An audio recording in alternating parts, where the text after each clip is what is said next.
Alejandría, 30 del último siglo antes de Cristo. Una mujer de 39 años se queda sola en la habitación más lujosa del mundo antiguo. Fuera, legiones romanas rodean la ciudad. Dentro, el cuerpo sin vida del hombre que amó yace en sus brazos. En ese instante, la historia se detiene, y una decisión está a punto de cambiarlo todo. ¿Qué harías tú si el futuro de un imperio entero pendiera de una sola jugada? Cleopatra VII, la última faraona de Egipto, no nació egipcia. Su linaje pertenecía a la dinastía ptolemaica, una familia de macedonios que, tras la conquista de Alejandro, tomó el control del Nilo y gobernó durante 3 siglos sin aprender la lengua del pueblo que dirigían. Se casaban entre hermanos para conservar la sangre pura y se comunicaban en griego mientras observaban la cultura egipcia desde la distancia. Para ellos, Egipto era una herencia, no una identidad. Cleopatra rompió ese molde. Según Plutarco, dominaba al menos 9 lenguas: griego, egipcio, etíope, hebreo, arameo, latín y otras que aún se discuten. Fue la primera de su casa que se atrevió a vestir el atuendo sagrado de Isis, a caminar por los templos y a hablar directamente al pueblo que gobernaba. Esa conexión con los egipcios se convirtió en su mayor fuente de poder durante 20 años. Para entenderla, hay que retroceder al legado que heredó. Su padre, Ptolomeo XII, había comprado favores en Roma. Pagó sumas colosales a senadores y generales para mantenerse en el trono, pero al morir dejó a Egipto empobrecido y endeudado con la República. La sucesión era un enredo. Cleopatra, la mayor, debía cogobernar con su hermano menor, Ptolomeo XIII, que apenas tenía 10 años. Ella tenía 18 cuando ascendió al trono, con una deuda descomunal y una corte que ya conspiraba contra ella. En 49 a.C., los consejeros de Ptolomeo XIII lograron expulsarla de Alejandría. La obligaron a huir al desierto, a la frontera con Siria, donde reunió un pequeño ejército con los escasos recursos que le quedaban. Imagina la escena: una joven de 22 años, despojada de su palacio, perseguida por su propio hermano y rodeada de adultos que la quieren muerta.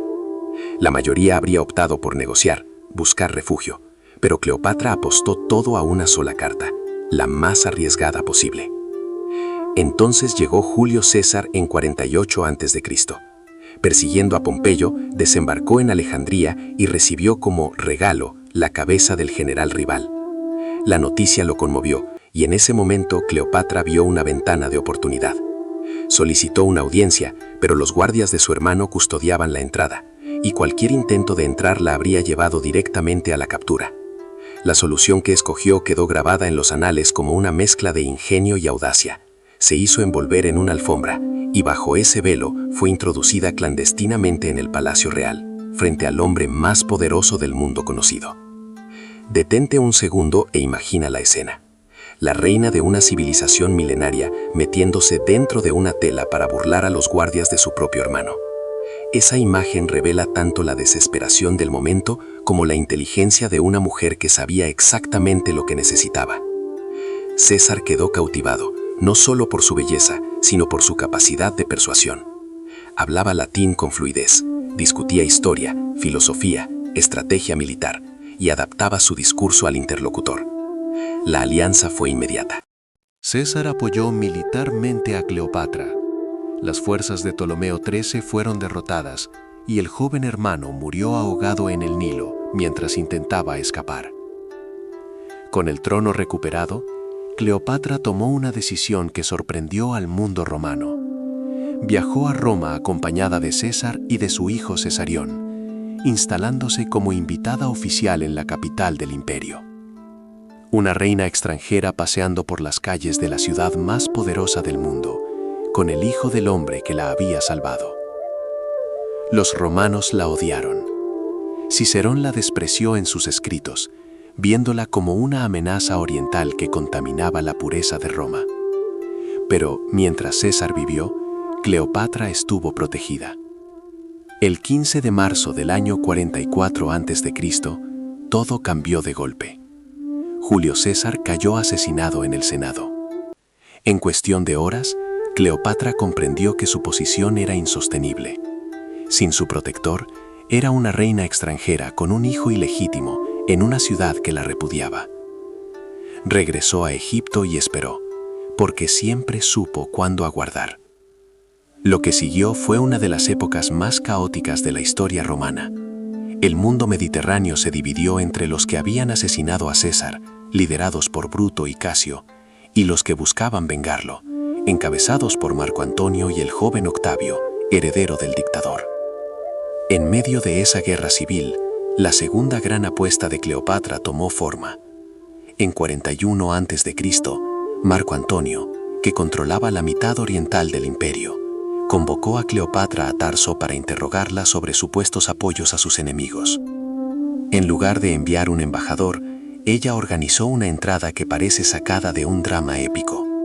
Navegó por el río con un barco de velas púrpura, remos plateados, y bajo un toldo dorado se presentó vestida como Afrodita, rodeada de niños disfrazados de Cupido y mujeres que parecían las Gracias. El aroma a incienso llegó a la orilla mucho antes que el barco, y la ciudad entera salió a contemplar el espectáculo. Marco Antonio, sentado en su trono, vio cómo la multitud dejaba de mirarlo para observar a la reina. No era teatro vacío, era un mensaje político calculado al milímetro. Soy tu igual, no tu subordinada. Esa alianza con Marco Antonio duró más de una década, generó 3 hijos, y sobre todo, una unión geopolítica que buscaba la independencia de Egipto y la financiación de las campañas orientales de Antonio. Cleopatra necesitaba la protección militar de Roma.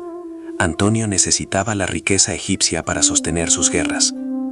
Se necesitaban mutuamente de una manera que pocos habían imaginado.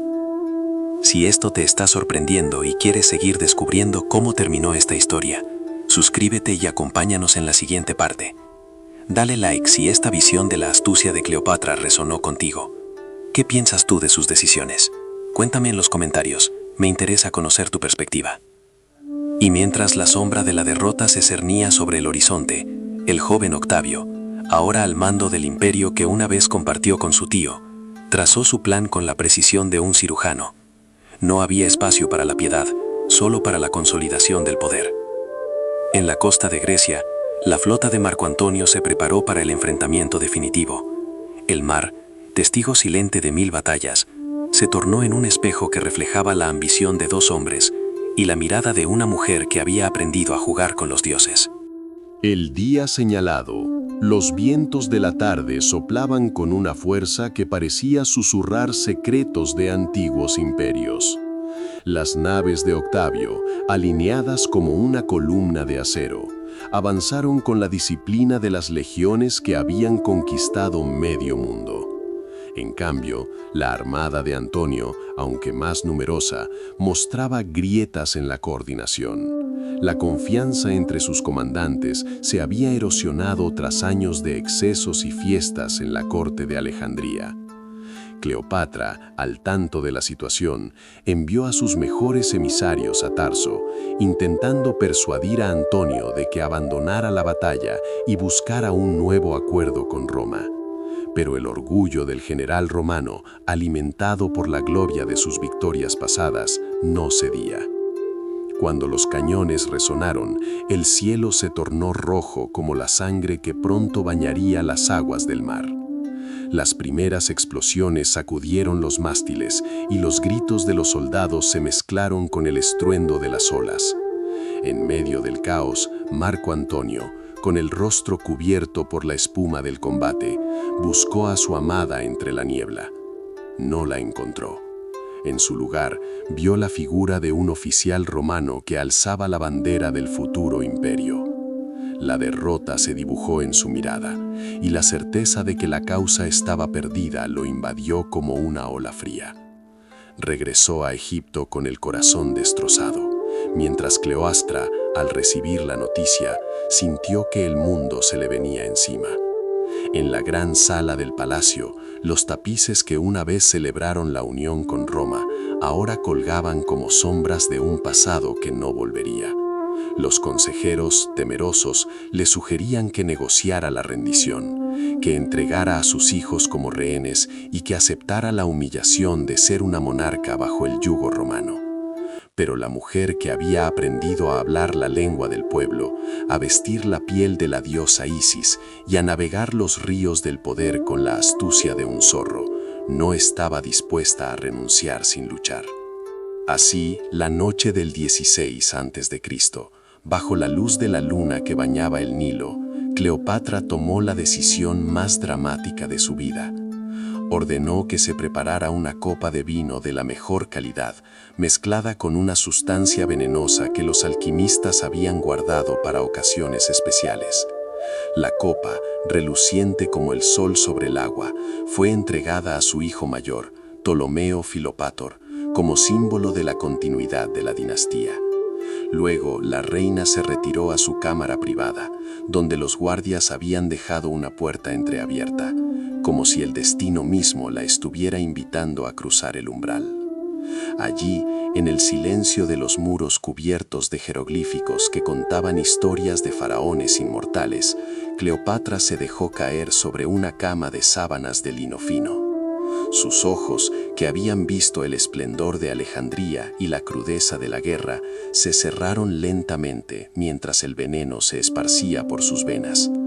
El último aliento que escapó de sus labios fue un suspiro que pareció llevarse consigo el eco de 1000 años de historia egipcia. En ese instante, la última faraona del Nilo se despidió del mundo con la dignidad que solo una verdadera soberana podía poseer. La noticia de su muerte se extendió como fuego en la llanura. En Roma, Octavio recibió el informe con una mezcla de satisfacción y melancolía. Sabía que la eliminación de Cleopatra cerraba el último capítulo de la resistencia ptolemaica, pero también comprendía que la figura de la reina había dejado una huella imborrable en la memoria colectiva del imperio. El joven gobernante, que pronto sería aclamado como Augusto, ordenó que los restos de la monarca fueran trasladados a Alejandría, bajo la promesa de honrar su legado. Sin embargo, la política del nuevo régimen no permitió que el cuerpo fuera conservado. En su lugar, los restos fueron arrojados al mar, como un símbolo de la desaparición definitiva de la era ptolemaica. Con el paso de los siglos, la historia de Cleopatra se transformó en mito. Poetas y dramaturgos la retrataron como la femme fatale que había seducido a los hombres más poderosos del mundo, mientras que los historiadores la describieron como una estratega brillante que intentó salvar a su nación de la aniquilación. Su nombre, pronunciado en los mercados de Roma, resonó en los salones de los reyes de Persia y en los templos de Atenas. La imagen que más perduró fue la de la reina envuelta en una tosca de seda, sosteniendo una serpiente que se enroscaba a su cuello, símbolo de la muerte que ella misma había elegido. En la actualidad, los arqueólogos siguen desenterrando los vestigios de su palacio, descubriendo mosaicos que relatan la opulencia de una corte que mezcló lo griego y lo egipcio, y hallando documentos que revelan la complejidad de las alianzas que ella forjó. Cada nuevo hallazgo nos recuerda que la historia no es una narración estática, sino un tejido de voces que se entrelazan a lo largo del tiempo. La figura de Cleopatra, lejos de ser una simple caricatura, se erige como un espejo donde podemos observar nuestras propias ambiciones, temores y deseos de trascendencia. Ahora, al cerrar este recorrido por la vida de la última faraona, te invito a reflexionar sobre el precio del poder y la fragilidad de los imperios. ¿Cuántas veces, a lo largo de la historia, hemos visto a líderes tomar decisiones que cambian el destino de naciones enteras? ¿Qué lecciones podemos extraer de una mujer que, a pesar de estar rodeada de legiones y de intrigas, logró dejar una marca indeleble en la memoria del mundo? Comparte tus pensamientos, porque cada perspectiva enriquece este viaje que emprendemos juntos. Si la historia de Cleopatra te ha sorprendido y deseas seguir descubriendo los giros inesperados de otras figuras que moldearon la humanidad, mantente atento a los próximos episodios. Cada relato es una ventana a un pasado que, aunque lejano, sigue resonando en nuestro presente. No olvides darle un golpe al pulgar, porque esa señal nos ayuda a seguir creando contenido que ilumina los rincones más oscuros de la historia.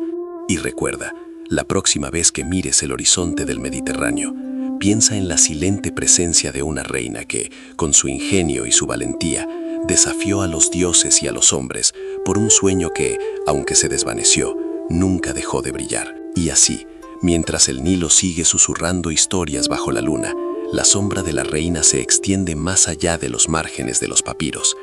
Cada vez que una película revive su encuentro con el faraón, cada novela que la sitúa en una mesa de estrategas, la huella de Cleopatra se vuelve a imprimir en la conciencia colectiva. No es casualidad que, siglos después, se la invoque como símbolo de poder femenino, de astucia política y de belleza que trasciende la mera apariencia. Pero también hay otra cara del espejo. En los relatos de los cronistas romanos, la figura se tiñe de ambición desmedida, de una sed de venganza que los legionarios nunca comprendieron.